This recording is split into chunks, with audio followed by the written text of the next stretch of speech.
أعوذ بالله من الشيطان الرجيم بسم الله الرحمن الرحيم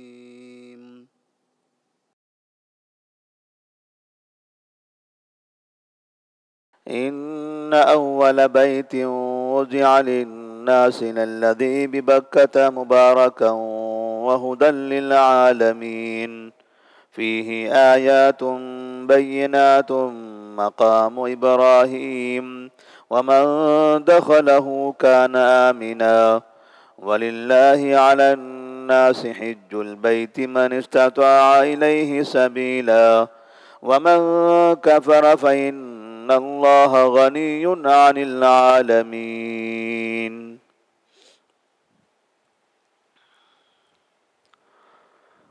سورہ آل عمران آیت نمبر 96 اور 97.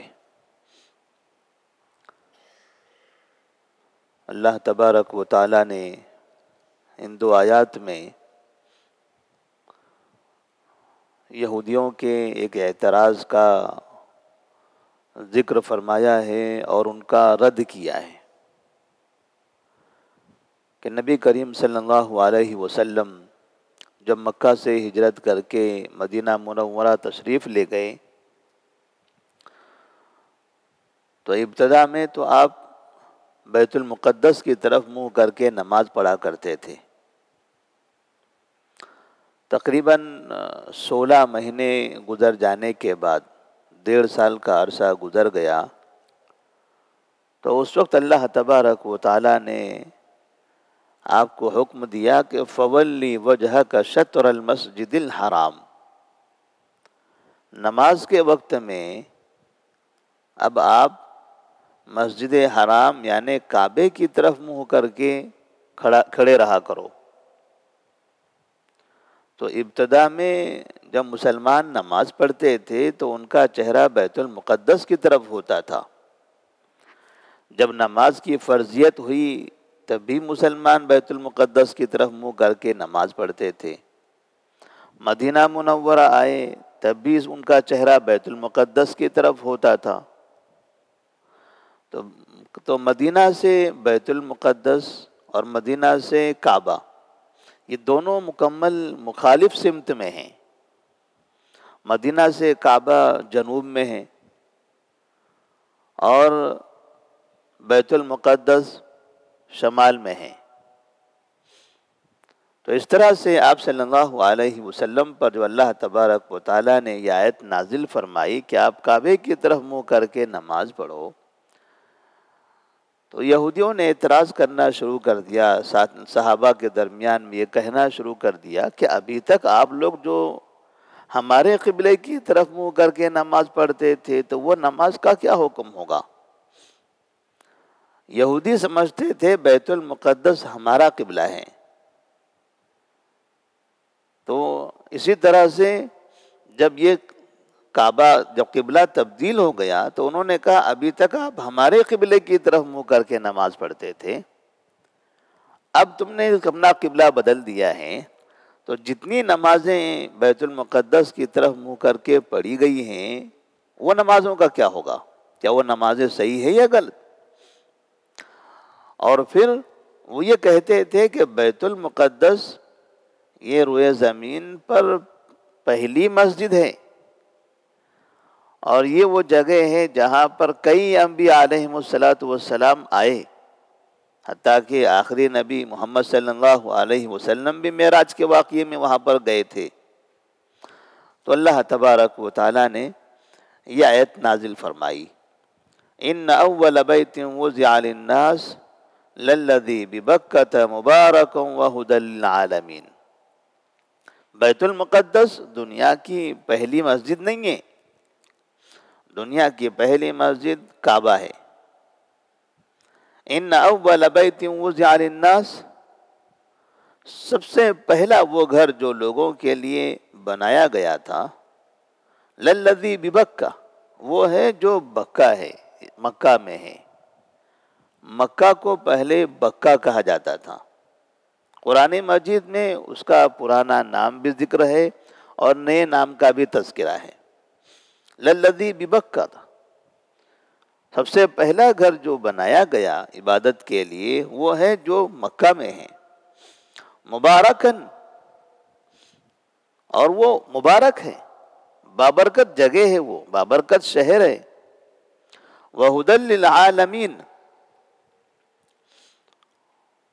اور یہ تمام جہاں کے لیے ہدایت کا ذریعہ بھی ہے۔ نبی کریم صلی اللہ علیہ وسلم سے ایک مرتبہ پوچھا گیا تھا کہ دنیا میں سب سے پہلی مسجد کون سی تعمیر ہوئی ہے؟ تو آپ نے فرمایا کعبہ، مسجد حرام۔ پھر پوچھا گیا اس کے بعد کون سی مسجد ہے؟ تو آپ نے کہا بیت المقدس جو فلسطین میں ہے۔ کہا ان دونوں کے درمیان فاصلہ کتنا تھا؟ تو کہا 40 سال کا۔ کعبہ بیت المقدس سے 40 سال پہلے تعمیر ہوا۔ علامہ ابن القیم رحمہ اللہ فرماتے ہیں کہ کعبے کی بنیاد رکھی ابراہیم علیہ السلام نے، اور بیت المقدس کی بنیاد رکھی یعقوب علیہ السلام نے۔ یعقوب علیہ السلام کون ہیں؟ ابراہیم علیہ السلام کے پوتے۔ ابراہیم علیہ السلام کے ایک بیٹے تھے اسماعیل علیہ السلام، وہ مکہ میں رہے۔ ابراہیم علیہ السلام نے وہاں کعبہ بنایا اور وہاں ان کے بیٹے اسماعیل علیہ السلام رہے۔ ان کے دوسرے بیٹے تھے اسحاق علیہ السلام، یہ ملک شام میں رہے۔ وہ اسحاق علیہ السلام کے ایک بیٹے تھے یعقوب علیہ السلام، اور یہی یعقوب علیہ السلام ہے جنہوں نے بیت المقدس بنایا۔ تو یہ کیسے ہو سکتا ہے کہ پوتے نے پہلے بنایا اور دادا نے بعد میں بنایا؟ تو نبی کریم صلی اللہ علیہ وسلم نے بتایا کہ کعبہ پہلے کا ہے، بیت المقدس بعد کا ہے۔ لیکن اتفاق ایسا ہے کہ نماز کے وقت میں قبلہ بیت المقدس تھا، لوگ بیت المقدس کی طرف منہ کر کے نماز پڑھتے تھے، یہودی بھی ادھر ہی منہ کر کے عبادت کرتے تھے، عیسائی آئے، عیسیٰ علیہ السلام کا زمانہ آیا تب بھی ان کا قبلہ وہی تھا، موسیٰ علیہ السلام آئے تب بھی ان کا قبلہ وہی تھا، پھر نبی کریم صلی اللہ علیہ وسلم آئے تب بھی ان کا قبلہ وہی تھا۔ مکہ میں رہنے والے لوگ بھی بیت المقدس کی طرف منہ کر کے نماز پڑھتے تھے، رہتے تھے مکہ میں، لیکن قبلہ ان کا بیت المقدس تھا۔ پھر اللہ تبارک و تعالیٰ نے ہجرت کے 16 مہینے کے بعد قبلے کو تبدیل کر دیا۔ یہ جو قبلہ تبدیل ہوا ہے اس میں اللہ تبارک و تعالیٰ کی بہت بڑی حکمت ہے۔ جو قبلہ بنایا گیا الحمدللہ وہ قبلہ امن والی جگہ ہے، دنیا کے سارے مسلمان، ساری قومیں وہاں جا کر امن کے ساتھ، سکون کے ساتھ اپنی عبادت کر کے واپس آ سکتی ہے۔ جو پہلے کا قبلہ تھا بیت المقدس وہ آج تک معمول نہیں ہے، وہاں کے لوگ خود امن کے ساتھ وہاں نماز نہیں پڑھتے ہیں، باہر کے لوگوں کا کیا ہوگا؟ دنیا کے کئی ملکوں سے وہاں جہازیں نہیں جاتی، دنیا کے کئی ملکوں کے لیے وہ سرحد کھلی ہوئی نہیں ہے، وہاں کی جہازیں دنیا کے کئی ملکوں میں آتی نہیں ہیں، وہاں نماز پڑھنے والوں کے لیے کبھی بھی امن نہیں رہا۔ وہ مسجد ہمیشہ یہودیوں کے قبضے میں رہی، کبھی مسلمانوں کے ہاتھوں میں آئی، پھر یہودیوں کے ہاتھوں میں چلے گئی، کبھی عیسائیوں کے ہاتھوں میں رہی۔ 3 مذہب کے لوگوں کے بیچ میں وہ مسجد تبدیل ہوتی رہی۔ عیسائیوں کے پاس طاقت آ گئی، انہوں نے قبضہ کر لیا، یہودیوں کے پاس طاقت آ گئی، انہوں نے قبضہ کر لیا، مسلمانوں کے پاس طاقت آئی، انہوں نے قبضہ کر لیا۔ تو اس طرح سے ہمیشہ وہاں پر اختلافات ہی رہے، اور اس وقت ابھی کئی سالوں سے وہاں پر یہودیوں کا قبضہ ہے، برائے نام مسلمانوں کی حکومت ہے، لیکن اصل جو طاقت ہے وہاں پر یہودیوں کی طاقت ہے۔ اگر وہی قبلہ ہوتا ہمارا تو یہ تصور ہم کریں کس طرح سے مسلمانوں کو پریشانی ہوتی وہاں کا سفر کرنے کی۔ تو اللہ تبارک و تعالیٰ نے اپنی رحمت سے نبی کریم صلی اللہ علیہ وسلم جب بار بار خواہش کرتے تھے، تمنا کرتے تھے کہ ہمارا قبلہ کعبہ ہو، تو مدینہ میں اللہ تبارک و تعالیٰ نے قبلے کی تبدیلی کا حکم دے دیا۔ قبلہ جب تبدیل ہوا تو یہاں پر یہودیوں کو تکلیف ہونے لگی۔ وہ کہنے لگے دیکھیے مسلمان ابھی تک تو ادھر منہ کر کے نماز پڑھ رہے تھے، اب انہوں نے اپنا چہرہ بدل لیا ہے۔ تو ان کے دلوں میں نفرت پیدا ہو گئی اور وہ کعبے کے مقابلے میں بیت المقدس کی زیادہ تعریف کرنے لگ گئے۔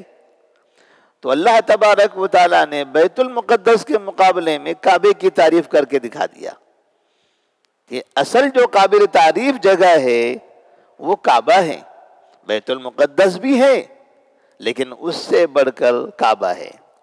وہ کیسے؟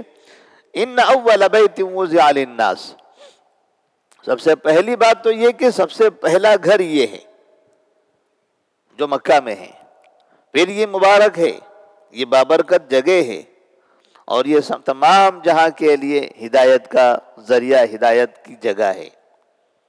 اللہ کا شکر ہے آج تک بھی وہاں سے پر ساری دنیا کے اندر توحید کی دعوت عام ہوتی ہے، پھیلتی ہے۔ فیہ آیات بینات، اور پھر اس کے علاوہ یہاں پر کئی طرح کی نشانیاں ہیں۔ مکے میں کئی طرح کی نشانیاں ہیں، ان نشانیوں میں سے ایک مقام ابراہیم ہے۔ مقام ابراہیم، مقام ابراہیم جس کو کہتے ہیں، جب کعبے کا طواف کرتے ہیں تو کعبے کے بازو میں ہم دیکھیں گے وہ سونے کے کور کا ایک مجسمہ رکھا ہوا ایک چیز دکھائی دیتی ہے، کانچ نظر آتے ہیں، اس کے اندر پتھر ہے۔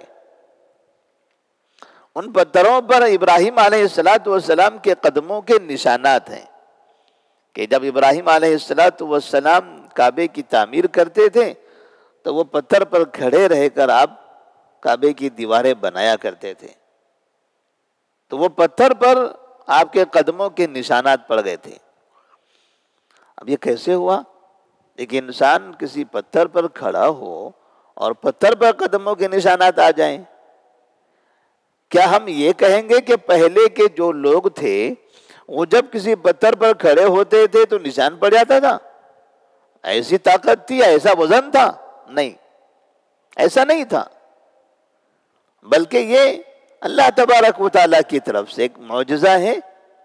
اللہ تبارک و تعالیٰ نے اس معجزے کا اظہار کر دیا، ورنہ ہر کوئی کسی پتھر پر کھڑے ہو جائے اور وہ پتھر پر نشانات پڑتے چلے جائیں، پھر جہاں دیکھو وہاں پتھروں پر نشانات ہی رہیں گے۔ اس لیے کہ لوگ پہلے پہاڑوں کا ہی سفر کرتے تھے، تو جہاں چلے گئے وہاں نشان پڑتے چلے گئے، تو کتنے نشانات رہیں گے۔ پھر نبی کریم صلی اللہ علیہ وسلم مکہ میں تھے، مدینہ میں تھے، احد پہاڑ پر آپ گئے، احد پہاڑ پر تو کوئی نشان نہیں ہے۔ نبی احد پہاڑ پر بھی گئے تھے، ابوبکر صدیق گئے تھے، عمر فاروق بھی گئے تھے، عثمان غنی بھی گئے تھے، کئی صحابہ موجود تھے وہاں پر۔ ملک شام کا آپ نے سفر کیا تھا، یہ سفر میں آپ نے کئی جگہ آپ نے پیدل سفر کیا، کئی جگہ سواری پر۔ تو ایسا نہیں کہ مطلب ہر جگہ نبی جہاں چلتے تھے وہاں پیروں کے نشانات پڑ جاتے ہوں، بلکہ یہ ایک پتھر ہے جس پر ابراہیم علیہ السلام کے پیروں کے نشانات ہیں، اور یہ اللہ تبارک و تعالیٰ کی طرف سے ہے۔ تو فیہ آیات بینات مقام ابراہیم، اور یہ مقام ابراہیم ہے جہاں پر طواف کے بعد 2 رکعت نماز پڑھنے کی تعلیم دی گئی ہے۔ یہ 2 رکعت نماز یہ مقام ابراہیم کے لیے نہیں ہے، وہ جگہ کا استعمال کیا گیا ہے کہ آپ یہاں جا کر 2 رکعت نماز پڑھو، چہرہ قبلے کی طرف ہوگا، نماز پڑھنی ہے اللہ کے لیے۔ ایسے نہ سمجھا جائے کہ یہ 2 رکعت نماز یہ مقام ابراہیم کے لیے ہے، یہ پتھروں کے لیے ہے، یہ پیروں کے نشانات کے لیے ہے۔ ومن دخلہ کان آمنا، اور پھر مکہ ایک ایسی جگہ ہے جو وہاں داخل ہوگا وہ امن سے ہوگا۔ مکہ کی ایک شان رہی ہے، اس شہر کو ہر قوم نے امن والا شہر بنا کے رکھا، چاہے وہاں مسلمان ہوں چاہے وہاں مشرکین ہوں۔ جب مشرکین ہوا کرتے تھے، کافر ہوتے تھے، وہاں پر بت پرست ہوتے تھے، طرح طرح کی برائیوں میں ملوث ہوتے تھے، انہوں نے بھی مکے کو امن والا شہر بنایا تھا۔ برائی کرنا ہوتی وہ باہر کرتے تھے، لڑائی کرنی ہوتی وہ کسی اور جگہ کرتے تھے، جنگ کرنا ہوتی کہیں اور جا کر جنگ کرتے تھے، لیکن مکہ میں نہیں۔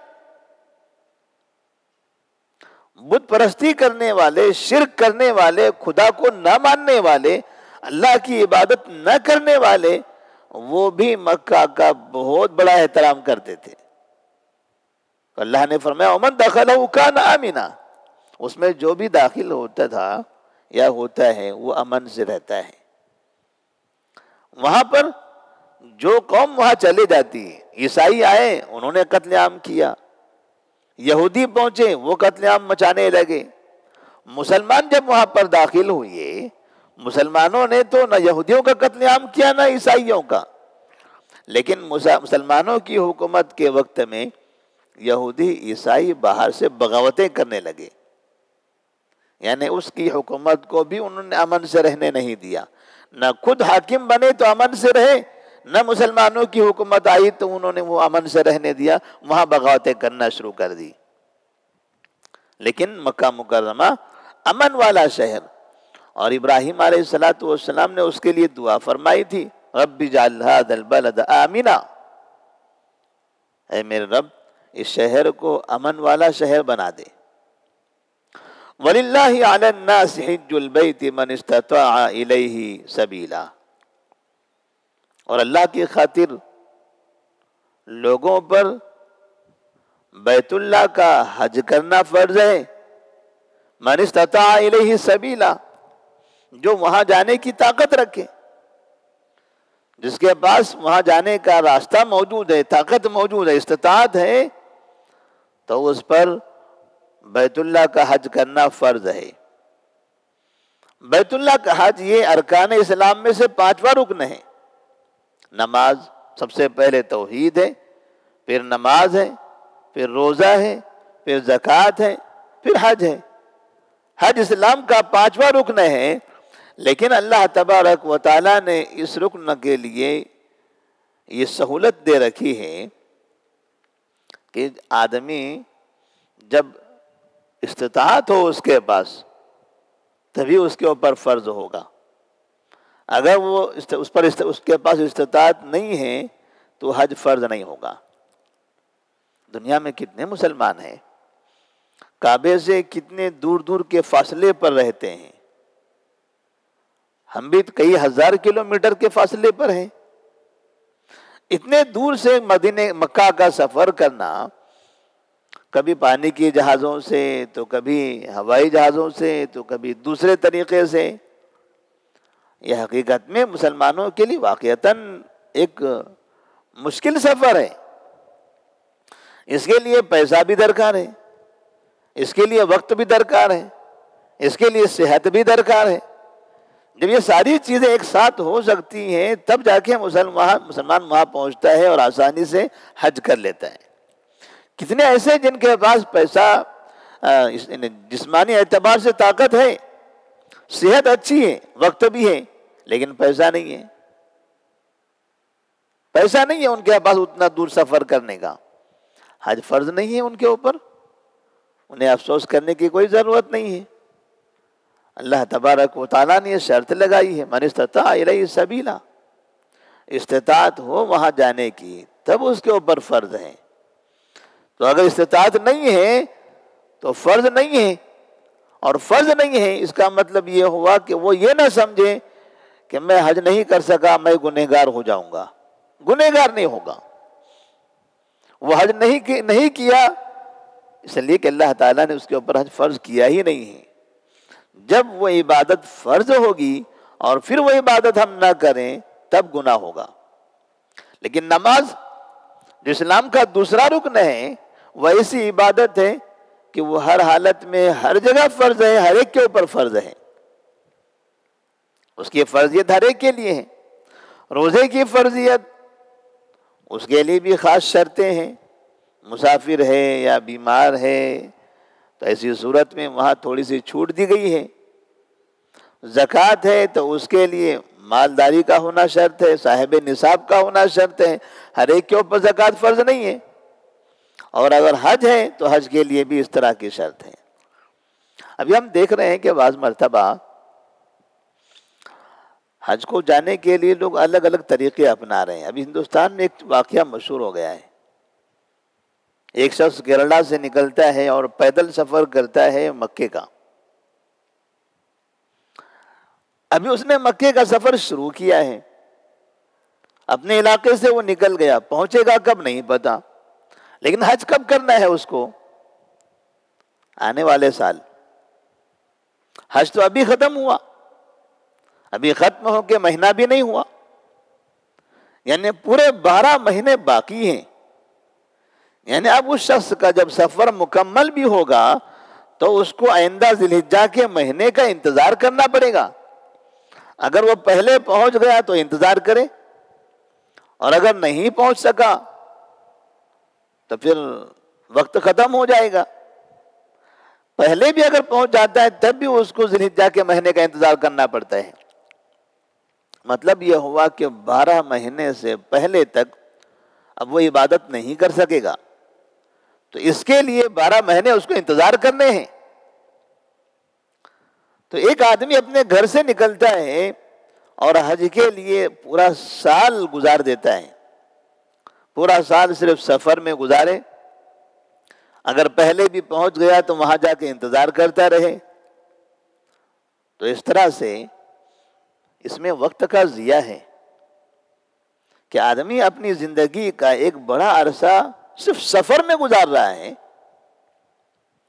جبکہ ہمارے پاس ایسی سہولت موجود ہے کہ آدمی ایک دن میں مکہ پہنچ جائے. ذی الحجہ کا مہینہ شروع ہو، پہلی تاریخ کو بھی اپنے گھر سے نکلے تو ایک ہی پہلی تاریخ کو ہی مکہ پہنچ جاتا ہے. 8 دن کا انتظار کرتا ہے، 10 دن کا انتظار کرتا ہے، حج کے سارے کام مکمل ہو جاتے ہیں اور 15-20 دن کے اندر وہ اپنے گھر واپس پہنچ جا سکتا ہے. اللہ تبارک و تعالیٰ نے یہ سہولت دی ہے تو ہمیں اس سہولت کا استعمال کرنا ہے. ہمیں اس سہولت کا استعمال کرنا ہے. اس کے لیے ایک سال بھر کا وقفہ ہم گزار دیں، وقت ضائع کر دیں، یہ مناسب نہیں ہے. حالانکہ حرام بھی نہیں ہے، جائز ہے. کوئی آدمی سفر کرنا چاہتا ہے گاڑی سے، 2 ویلر سے، کار سے، پیدل جا سکتا ہے. جس کے پاس جیسا طریقہ ہے وہ طریقے سے جائز طریقہ ہو. لیکن جب اللہ تبارک و تعالیٰ نے ہمیں یہ طریقہ عطا کیا ہے، یہ سہولت دی ہے، تو یہ سہولت کو چھوڑ کر ہم یہ مشکل طریقہ جس میں وقت کا بھی ضیاع ہے، خود کو تکلیف بھی ہے، یہ طریقہ ہم کیوں اپنائیں؟ ایک زمانہ تھا جب حاجی پانی کے جہاز سے جایا کرتے تھے، وہاں پر بھی 15 دن مہینہ لگا کرتا تھا. اس میں بڑے خطرے ہوا کرتے تھے. کبھی جہازیں ڈوب جاتی تھی، ہواؤں کی وجہ سے جہازیں ادھر ادھر بھٹکنے لگتی تھی، بڑی تکلیف ہوتی تھی. تو لوگ کہتے ہیں جب بھی تو لوگ اپنی تکلیف کے ساتھ حج کرتے تھے، تو وہاں اس وقت اس کے علاوہ کوئی راستہ ہی نہیں تھا. وہی ایک راستہ تھا، وہ تکلیف دہ راستے کے علاوہ کوئی راستہ ہی نہیں تھا. لیکن جب دنیا میں جہازیں آئی تو اس وقت سے لے کر آج تک ہمارے ہندوستان میں یہاں سے تقریباً لوگوں نے پانی کے جہازوں کا سفر ہی بند چھوڑ دیا. اب جتنے مسلمان حج کرنے جاتے ہیں یہاں سے سب ہوائی جہاز سے جاتے ہیں، پانی کے جہاز سے نہیں جاتے.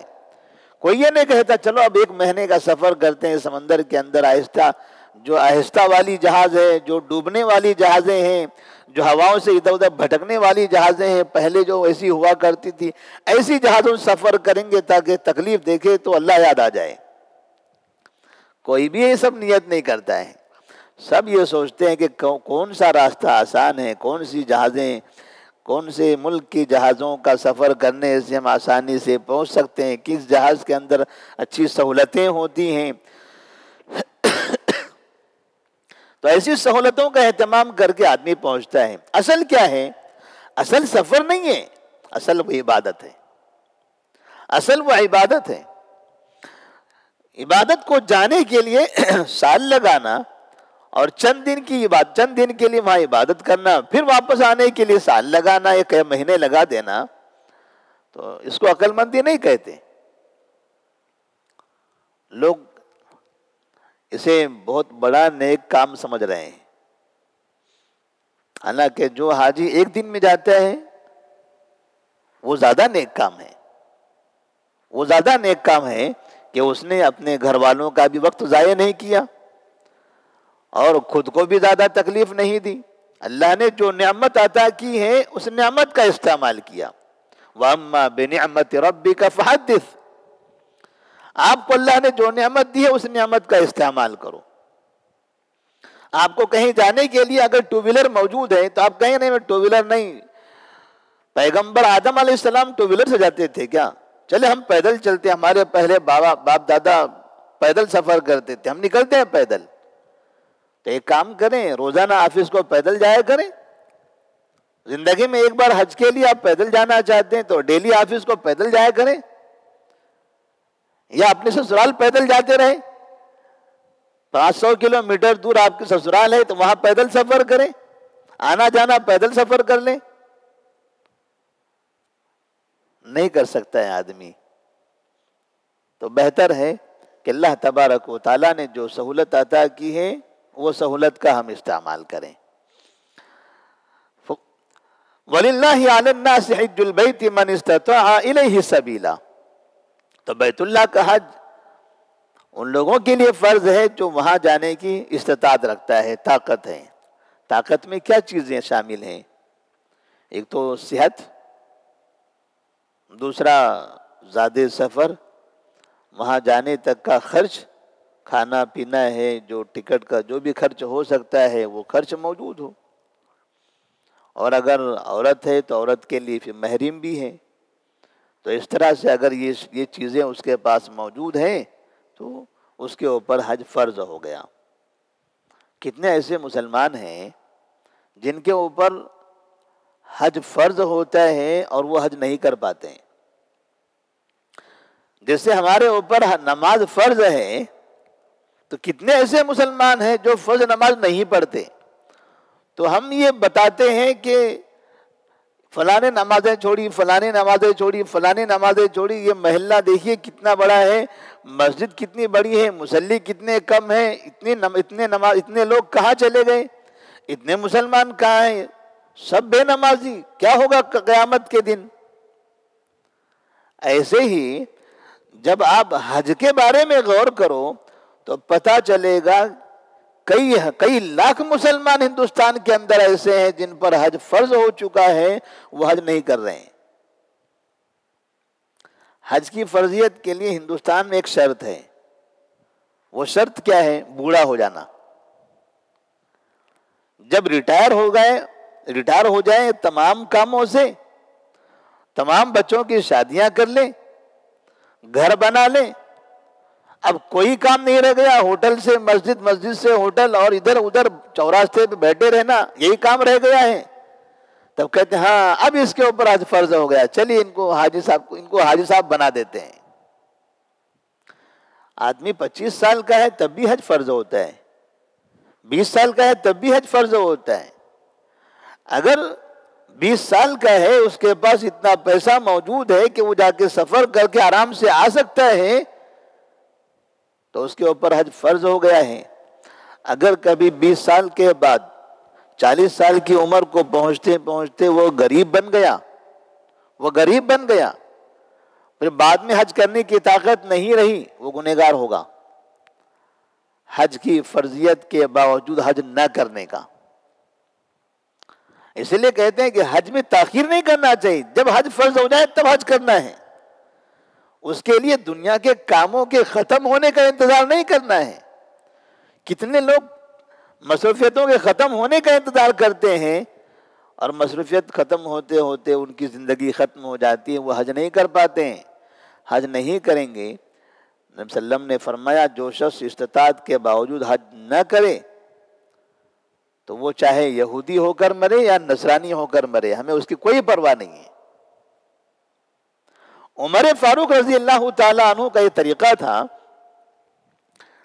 کہ آپ اپنی پولیس کو بھیجا کرتے تھے، اپنے قاصدین کو روانہ کرتے تھے کہ جاؤ محلے محلے گھوم کر معلوم کرو کون سے ایسے نوجوان ہیں جن کے اوپر حج فرض ہو گیا ہے مگر وہ حج نہیں کر رہے ہیں، کون سے وہ افراد ہیں جن پر حج فرض ہو چکا ہے، جانے کی طاقت ہے، صحت ہے، پیسہ ہے، سب کچھ ہے، پھر بھی حج نہیں کر رہے ہیں، بوڑھے ہونے کا انتظار کر رہے ہیں. جب معلوم کر دیا جائے، کہا کہ معلوم کرو اور معلوم ہو جائے تو ان کے اوپر جزیہ لگا دو، ٹیکس لگا دو. جزیہ جو کافروں پر لگایا جاتا ہے وہ ان لوگوں پر لگاؤ جو حج نہیں کر رہے ہیں. یعنی عمر فاروق رضی اللہ تعالیٰ عنہ یہ کام بڑا جرم سمجھتے تھے کہ آدمی کے پاس صحت ہے، پیسہ ہے اور پھر بھی وہ حج نہیں کر رہا ہے. تو حج کی فرضیت اس کے لیے کوئی عمر نہیں ہے. بلوغت کے بعد آدمی کے پاس جب بھی استطاعت ہو تب اس کے اوپر حج فرض ہو جاتا ہے، اور جب فرض ہو جائے تب اس کے لیے حج کرنا ضروری ہے. تاخیر کرنے کی صورت میں وہ گنہگار ہوگا. اور اتنی تاخیر کر دی کہ بعد میں پھر زندگی پلٹ گئی، غریب بن گیا، اب غریبی کی وجہ سے وہ حج نہیں کر رہا ہے تو وہ گنہگار رہے گا ہمیشہ کے لیے. ومن کفر فإن اللہ غنی عن العالمین. اور آخر میں اللہ تبارک و تعالیٰ فرماتے ہیں اور جو کفر کرے تو اللہ تبارک و تعالیٰ تمام جہانوں سے بے نیاز ہے. یعنی ساری دنیا بھی اگر کفر کرنے لگے تو اللہ کو اس کی کوئی ضرورت نہیں. اللہ کسی کا محتاج نہیں ہے. ان لوگوں کے کفر کرنے سے، ان لوگوں کے فساد مچانے سے اللہ کو کوئی نقصان ہوگا؟ اللہ کو کوئی نقصان نہیں ہونے والا ہے. اللہ الصمد، اللہ بے نیاز ہے، اللہ کسی کا محتاج نہیں ہے. تو جو اللہ کی نعمتوں کا انکار کرتا ہے وہ انکار کرنے والے اپنا نقصان کر رہے ہیں، اللہ کا نقصان نہیں کرتے ہیں. جو انسان حج کا انکار کر رہا ہے، حج کی طاقت رکھنے کے باوجود بھی حج نہیں کرتا ہے، وہ اپنا نقصان کر رہا ہے، اللہ کا نقصان نہیں کرتا ہے. ومن کفر فإن اللہ غنی عن العالمین. تو اللہ کی نعمتوں کی ناشکری یہ اللہ کو نقصان نہیں پہنچانے والی ہے، یہ ناشکری کرنے والے بندوں کو نقصان پہنچانے والی ہیں. تو اللہ تبارک و تعالیٰ سے دعا ہے کہ اللہ تبارک و تعالیٰ ہم تمام کو اللہ تبارک و تعالیٰ کی ناشکری سے محفوظ رکھے اور ہم سب کو بیت اللہ کا حج کرنے کی توفیق عطا فرمائے. جن لوگوں نے حج کیا ہے اللہ تبارک و تعالیٰ ان کے حج کو قبول فرمائے. والسلام علیکم ورحمۃ اللہ وبرکاتہ.